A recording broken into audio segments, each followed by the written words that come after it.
ये मुद्रा की अर्थ हम परिभाषा हम लोगों ने समझा। मुद्रा की परिभाषा अलग अलग अर्थशास्त्रियों ने अलग अलग अपने रूप में समझाई। इसके बाद हमने आरबीआई जो रिजर्व बैंक ऑफ इंडिया है उसने मुद्रा की पूर्ति के लिए बहुत सारे वैकल्पिक माप बताए जो M1, M2, M3, M4 है। यहाँ पे स्टूडेंट विजिबल नहीं है, आप यहाँ से देख सकते हैं कि M1 क्या है, M2 क्या है, M3 क्या है एंड M4 क्या है। और ये किसने दिया था? रिजर्व बैंक ऑफ इंडिया ने सन 1977 में दिया था। ठीक है स्टूडेंट, आज जो हम एक बार हम ये देख लेते हैं कि मुद्रा के आधुनिक रूप कौन कौन से। मुद्रा के आधुनिक रूप क्या है? कागज के नोट तो है ही हैं, सिक्के हैं, ये आप सबने देखे हैं। इसके अलावा चेक जो आप हम लोग बैंकों में लगाते हैं, जब भी बैंकों में हम लोग डिपॉजिट करवाते हैं, बैंक में हम जो भी अपने डिपॉजिट करवाते हैं तो उस डिपॉजिट को हम कैसे प्राप्त कर सकते हैं बैंकों से? चेक के द्वारा, डेबिट कार्ड के द्वारा, क्रेडिट कार्ड के द्वारा, यूपीआई के द्वारा। यूपीआई एक बारकोड वगैरह कुछ होता है, उसके द्वारा भी आप पे ट्रांजेक्शन कर सकते हैं। और मोबाइल एवं नेट बैंकिंग के द्वारा। मोबाइल एंड नेट बैंकिंग आपको बैंक प्रोवाइड करवाता है, उसके लिए आपको ऐप यूज करना पड़ता है और ऐप के थ्रू आप ट्रांजेक्शंस कर सकते हैं। तो ये सारे मुद्रा के आधुनिक रूप है। एक बार फिर से देख लेते हैं, कागज के नोट, सिक्के, cheque, debit card, credit card, UPI, mobile एवं नेट बैंकिंग। ठीक है स्टूडेंट, आज जो हम इस वीडियो में कवर करने वाले हैं वो है सबसे महत्वपूर्ण मुद्रा के कार्य।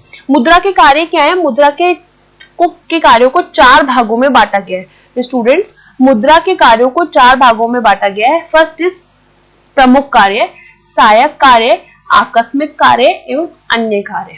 मुद्रा के कार्यों को 4 भागों में बांटा गया है। प्रमुख कार्य, सहायक कार्य, आकस्मिक कार्य और अन्य कार्य। मुख्य कार्य में है विनिमय का माध्यम और दूसरा है मूल्य का मापक। सबसे पहले विनिमय का माध्यम और दूसरा है मूल्य का मापक। सहायक कार्यों में भावी भुगतानों का आधार, मूल्य संचय का आधार एवं क्रय शक्ति का हस्तांतरण। भावी भुगतान का आधार, मूल्य संचय का आधार और क्रय शक्ति का हस्तांतरण। आकस्मिक कार्य में सामाजिक आय का वितरण, साख का आधार और संपत्ति की तरलता। क्या है आकस्मिक कार्य में? आय का वितरण, साख का आधार और संपत्ति की तरलता। अन्य कार्य में है शोधन क्षमता एवं इच्छा की वाहक। क्या है? इच्छा की वाहक। स्टूडेंट, ये हमने एक बार ऊपर से देख लिया कि ये सारे क्या होते हैं? आपके मुद्रा के कार्य होते हैं। अब हम एक एक कार्य को बहुत डिटेल में स्टडी करेंगे। मुद्रा के मुख्य कार्य। मुद्रा के मुख्य कार्य प्राथमिक कार्य भी जिसे कहा जाता है। सबसे फर्स्ट है विनिमय का माध्यम। किसका माध्यम? विनिमय का माध्यम। पहले हम इस विनिमय माध्यम को पढ़ने से पहले मैं आपको एक एग्जांपल बताना चाहती हूँ। विनिमय का माध्यम होता है हम लोग गुड्स को जब एक्सचेंज करते हैं। फॉर एग्जांपल, मैं किसी शॉप में कुछ परचेज करने के लिए गई, किसी दुकान पे कुछ खरीदने के लिए गई, तो मैं विनिमय का माध्यम, मैं उस दुकानदार से सामान लूंगी और उसे क्या दूंगी? विनिमय का माध्यम क्या है? मुद्रा। क्या दूंगी स्टूडेंट? मुद्रा। तो यह एक ऐसा महत्वपूर्ण कार्य है जो इसकी प्रमुख पहचान भी है। समस्त प्रकार के लेन देन किसके द्वारा संपन्न होते हैं स्टूडेंट? मुद्रा के माध्यम से ही संपन्न होते हैं। मुद्रा एक महत्वपूर्ण कार्य है जो इसकी प्रमुख पहचान भी है। समस्त प्रकार के लेन देन मुद्रा के माध्यम से ही संपन्न होते हैं क्योंकि मुद्रा में सर्वग्राह्यता का गुण विद्यमान होता है। सर्वग्राह्यता मतलब होता है सभी जगह इजीली एक्सेप्टेबल होना। अगर किसी भी ग्राहक के पास मुद्रा है तो बताओ कौन सा दुकानदार उसको मना करेगा कि मुझे गुड्स नहीं बेचूंगा क्योंकि आपके पास दूसरी मुद्रा है, आप कहीं और से लाए हो। जिसके पास में मुद्रा है वो उसी की मुद्रा है, जिसके पास में पैसे हैं वो उसी के पैसे हैं। तो बाजार में क्या होता है? सब व्यवहार को प्रयोजन हेतु मुद्रा एक उपयुक्त माध्यम माना गया है। माध्यम समझ गए? मिड पॉइंट क्या है? मिड यानी पैसे दोगे।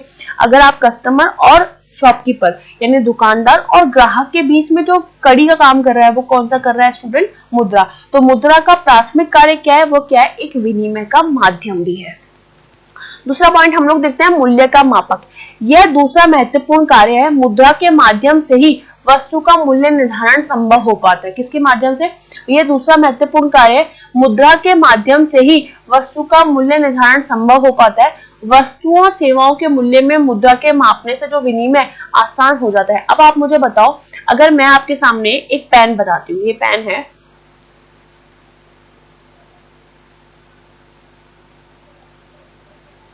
ये पेन मैंने बनाया, पेन समझ लो या पेंसिल समझ लो, पेन है ये। और इस पेन को आप देख के बता सकते हो कि मैम ये पेन जो है ये 5 रुपीज का है। यानी किसी भी गुड्स को देख के आप उसकी वर्थ, उसकी वैल्यू बता सकते हो कि इतने रुपीज का है। यानी मुद्रा आने के बाद आप उसको मापक कर सकते हो, किसी भी चीज का मेजर कर सकते हो कि वो कितने रुपए की है। ठीक है स्टूडेंट, तो ये महत्वपूर्ण कार्य है। मुद्रा का दूसरा महत्वपूर्ण कार्य है। मुद्रा के माध्यम से ही वस्तु का मूल्य निर्धारण संभव हो पाता है। वस्तुओं एवं सेवाओं के मुद्रा के रूप में मापने के लिए विनिमय आसान हो जाता है। जब वस्तुओं और सेवाओं को आप मुद्रा से माप लोगे तो विनिमय आसान हो जाएगा और राष्ट्रीय आय की गणना भी इजीली हो सकती है। आगे चैप्टर्स में हम राष्ट्रीय आय पढ़ेंगे, उसमें बहुत सारी विधियां हैं, आय विधि है, व्यय विधि है।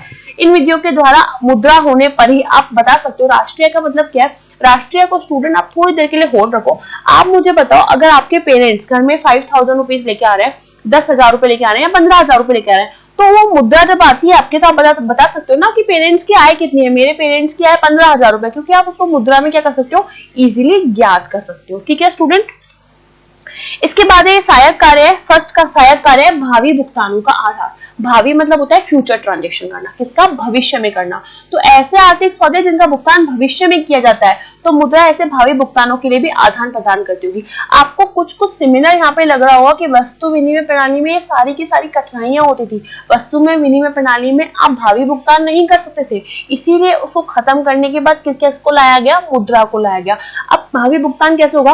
फॉर एग्जाम्पल, आपने इंस्टॉलमेंट पे आपने उधार में कोई चीज खरीदी, तो आपने बोला कि 15,000 रुपए की चीज है, आप मुझसे 5,000 रुपए ले लीजिए और बाकी की आप मेरे को इंस्टॉलमेंट यानी किश्त में आपको दे दूंगा। तो आप भविष्य में भुगतान कर सकते हैं ना, मुद्रा है तभी तो आप भविष्य में भुगतान कर सकते हैं।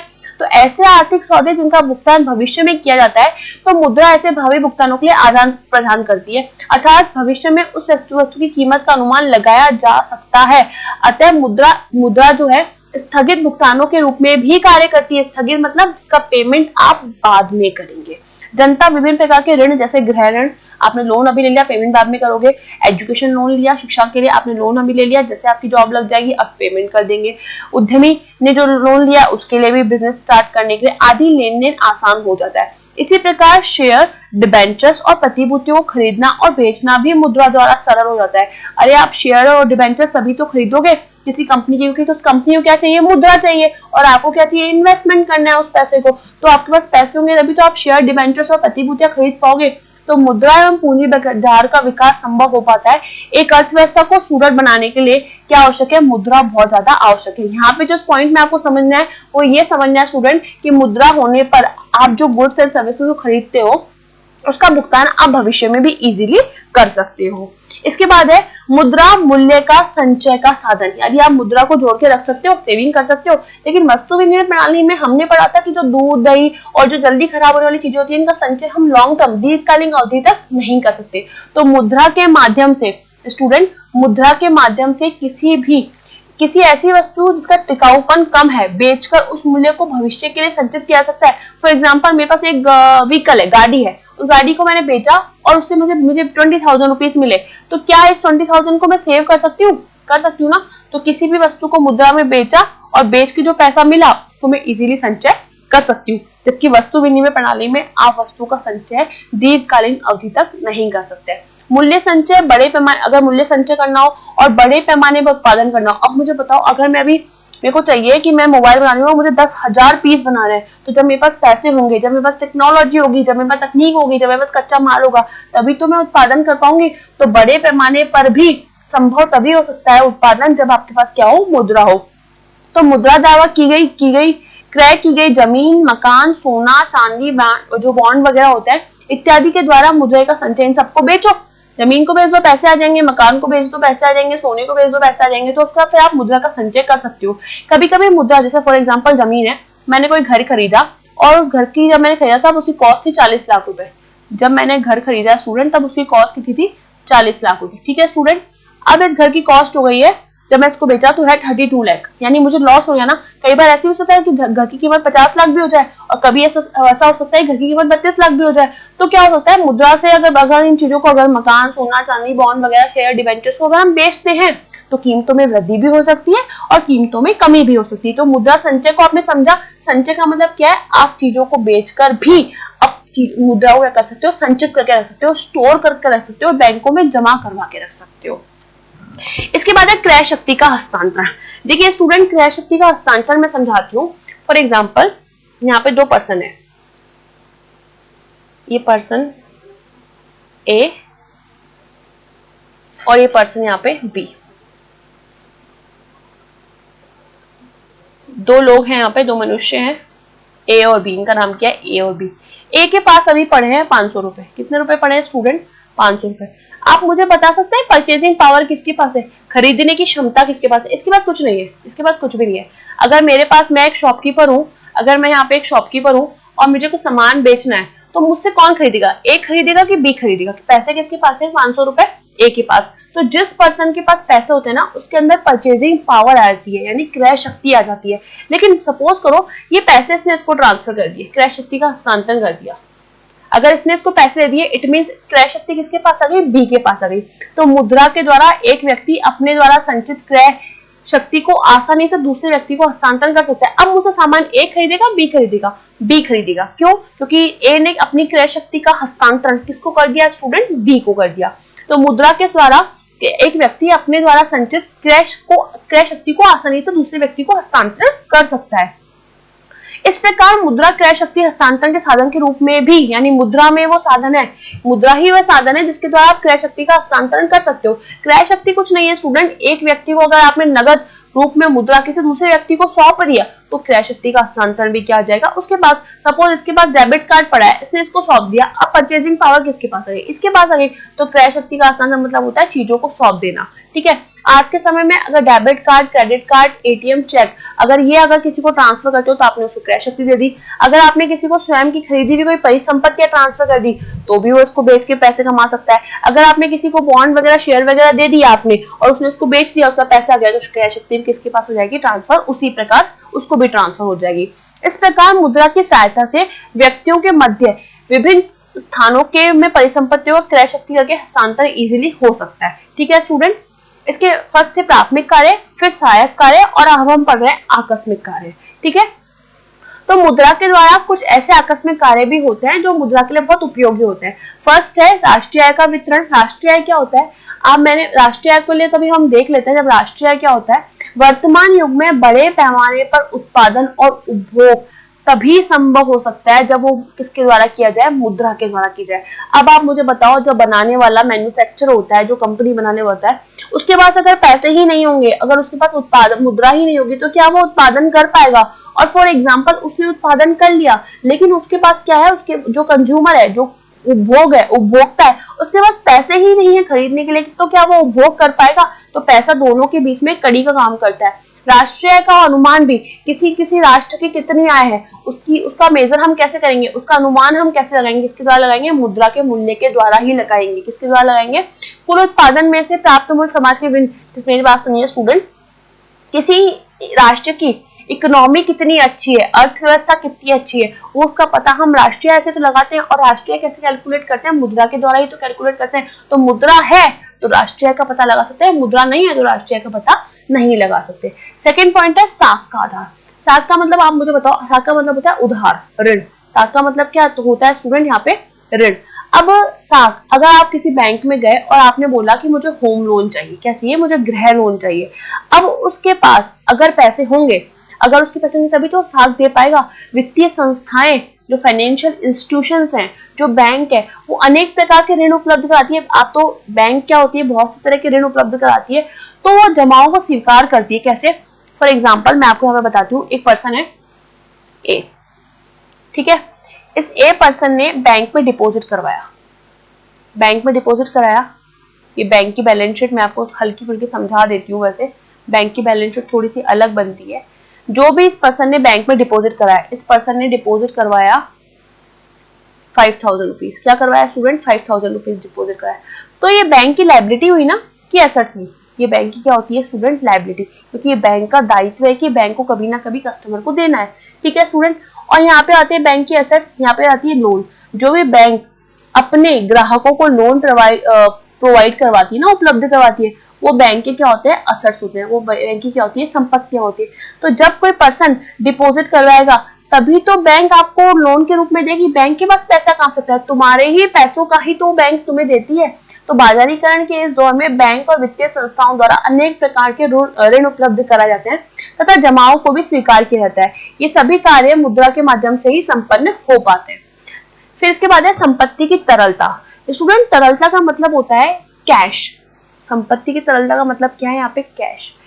ऐसी कौन सी चीज है जिसको बहुत जल्दी आप कैश में कन्वर्ट कर सकते हो? ऐसी कौन सी चीज है जिसको आप बहुत जल्दी कैश में कन्वर्ट कर सकते हो? आप मुझे बताओ, एक पेन है और एक मोबाइल है, दोनों को मार्केट में लेके जाओ, कौन सी ऐसी चीज है जिसको आप पहले बेचोगे, मतलब जिसको बेचने पे आपको पहले पैसे मिलेंगे? तो प्रोफेसर मोबाइल के द्वारा। प्रोफेसर जेएम स्किन्स के अनुसार मुद्रा एक महत्वपूर्ण कार्य पूंजी एवं धन को तरल रूप भी प्रदान करता है।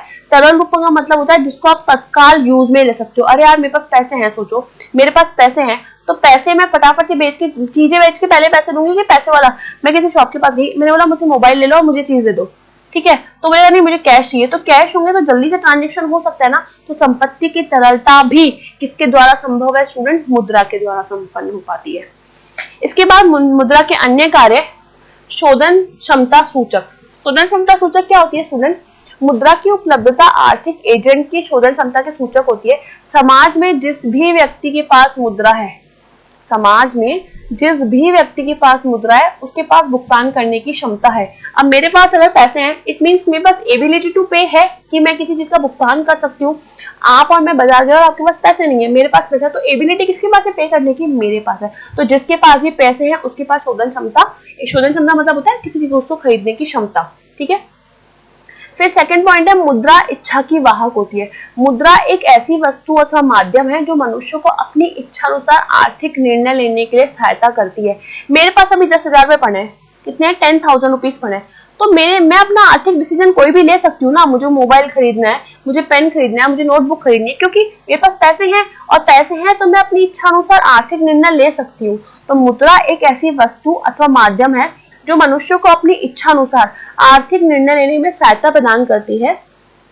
मुद्रा की सहायता से व्यक्ति अपनी इच्छाओं, आवश्यकताओं को पूरा कर सकता है। अगर मुद्रा है तो अपनी नीड्स एंड डिजायर को फुलफिल कर सकते हो ना। मेरे पास पैसे नहीं है पर मेरे को ओडी चाहिए, पॉसिबल है? नहीं है, क्योंकि मेरे पास क्या है? पैसे ही नहीं है, ठीक है स्टूडेंट। तो उपभोक्ता जिस वस्तु के लिए सबसे अधिक कीमत देने के लिए तत्पर रहता है, उन्हीं वस्तु का उत्पादन बाजार में अधिक किया जाता है। इसलिए पूंजीवादी बाजार में उपभोक्ता को बाजार का राजा कहा जाता है। जो किसी पर्सन जो बोलेगा वही खरीद पाएगा। आप किसी को जबरदस्ती तो कोई सामान दे नहीं सकते, तो जो कस्टमर की इच्छा है वो वही खरीदेगा, ठीक है स्टूडेंट।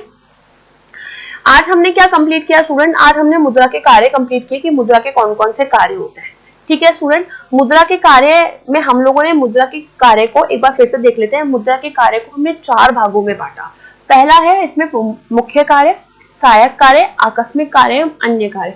विनिमय का माध्यम होता है, मूल्य का सूचक होता है, भावी भुगतान का आधार होता है, क्रय शक्ति का साधन होता है और क्रय शक्ति का हस्तांतरण भी, मूल्य का साधन, मूल्य संचय का साधन होता है और क्रय शक्ति का हस्तांतरण भी होता है। आकस्मिक कार्य में सामाजिक आय का वितरण किया जाता है, साख का आधार और संपत्ति की तरलता, और अन्य कार्य में शोधन क्षमता और इच्छा का भाग। तो ये सारे मुद्रा के कार्य हैं और मुद्रा के कार्य को हमने एक एक बहुत अच्छे से डिटेल में समझा।